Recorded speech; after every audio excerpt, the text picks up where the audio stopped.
I'm now being joined on the news at 10 by Senator Olorunimbe Mamora, former Deputy Minority Leader in the Senate. Welcome to the news at 10. Thank you very much. Well, Senator, you have been an insider, but for now, let's say you're on the outside looking in. What's your assessment of the performance of the National Assembly in 2012? I think unequivocally, I will give the National Assembly a pass mark.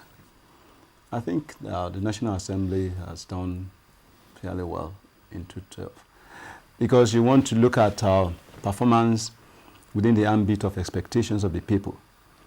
And what are these expectations? You're looking at the representation. How much representation did the National Assembly give to the people? You're also looking at the area of oversight. And of course, you're looking at the area of lawmaking. Essentially, those are the three areas. And if you look at representation, the issues that came before the National Assembly, both the House of Representatives and the Senate, they were issues that affected the lives of the people, the ordinary man on the street. Take even from the review that we had just now, starting from the subsidy issue. Of course, the civil society and the different segments of the society, they came up with an emphatic no to that removal. Of course, you had people trooping to the streets and all that. And of course, the National Assembly was in support of that no. And we must give kudos to the National Assembly for that. Take the issue of security, bombing here and there, kidnapping and all that. Of course, this also attracted the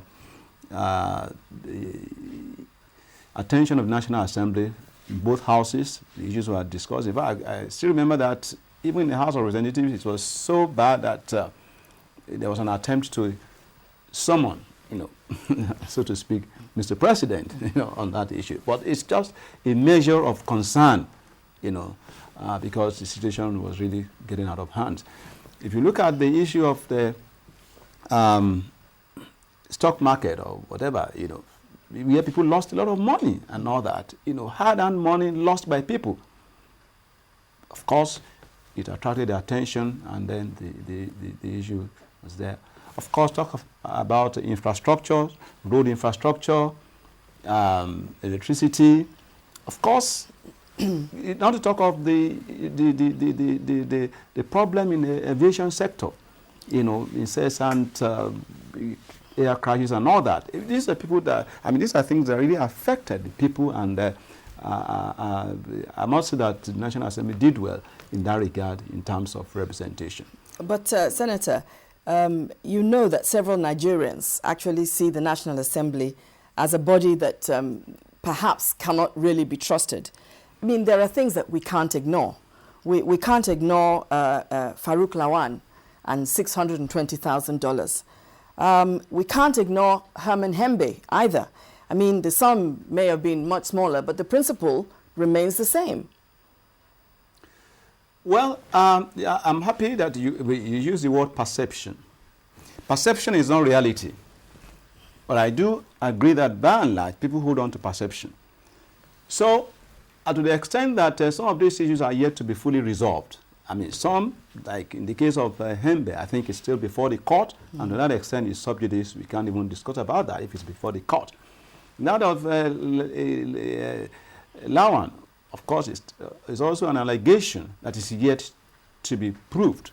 Investigations are ongoing, both at the level of the House and at the level of the concerned authorities, I think the EFCC or whatever. So I think it's only fair to wait until these investigations are concluded, the cases, they are put before the court, and let's wait for a pronouncement from the court before we can really, resolve it one way or the other. But you see, it does seem to a lot of people that the National Assembly appears to be enthusiastic when it comes to investigating others. But when its own members are found wanting, dust is raised, noise is made, but after that there's silence. And then there's the issue of those that have been accused are still allowed to sit in the house. Is this right? Well, you see, you must appreciate that the legislature has its own internal mechanism. You know, that's why every legislative house has a body or a committee. That's the ethics committee. That's always there to look at these issues. And of course, it does not stop external, quote-unquote, bodies like EFCC or other anti-corruption agencies from taking up issues and going to the court if they so deem fit. But the internal mechanism is always there. And to the extent that this mechanism is there, we should also, well, give it to them that they will do the best in the circumstance.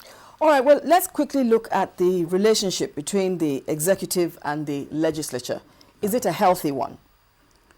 Well, I think largely it is. It's unfortunate, I did say earlier on, that the National Assembly in 2012 largely, did well in terms of representation. And usually what comes up out of this is motions before the House or before the Senate, issues discussed, debated, and resolutions passed. But don't forget that these resolutions, they are only advisory in nature. They don't have the force of law. But it is also expected that the National Assembly, as a body, will not go the full hog, spend money, spend time, energy to come up with issues, particularly arising from certain things that are affect the people, and then they come up with a position, and the executive goes to sleep. So, a good example. You recall that in the recently passed budget, you had disagreement, as it were, 79, dollars per barrel, 75 or 76 by the executive. Well, but the National Assembly, stuck to its gun, and the budget was passed on the basis of 79. Now, the point there is that the National Assembly has a duty. In fact, under Section 14, subsection 2, that the security and welfare shall be the primary purpose of government. This is part of taking it on board the welfare of the people. And I think one of the things the National Assembly will want to do in the circumstance now, to make sure that on the side of the people you do what it is this binding resolution bill. I think there has to be a bill on binding resolution. That is, when a bill is passed, when a resolution is passed by 2/3, then it becomes binding on the executive.